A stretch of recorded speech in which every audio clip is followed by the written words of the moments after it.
So the first thing you got to know is you have nothing to be ashamed of. She wants to know, do you have any advice about bullying? Well, part of the advice I'd give is to be willing to talk about it. So I think you're leading the way on that. Thank you for raising the question. I had experiences with bullying when I was growing up. And everybody who's different can be bullied. And the secret is everybody's different in some way. So the first thing you got to know is you have nothing to be ashamed of. And the second part, and this is a much harder part to remember, is that the person who's bullying you probably has something a little broken in them. It's part of why they're trying to get your attention. That they want to get a response out of you.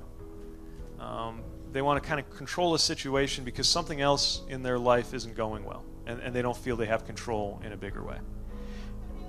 Yeah, it sounds familiar, yeah. I think it really matters that we have a president who doesn't show that kind of behavior. It's one of the reasons I'm running for president.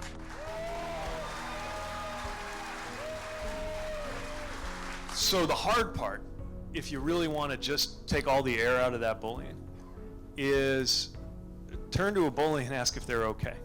And they won't know what to do with you. You have control over whether that bully makes you into a worse version of yourself or a better version of yourself. The best thing you can do to show them and push them away is to not let them have that power over you. When you're being bullied, somebody else is watching, and they don't know what to do. Maybe they'll laugh along with the bully because they're nervous and they're afraid too. And so when you show that it doesn't get to you, when you show that you got the bigger heart, there are people who you won't even realize are going to follow your lead. And you ought to think of yourself as a leader, especially in that moment when somebody's trying to break you down. And you could make a whole bunch of people's lives better as you go. So thanks for raising that.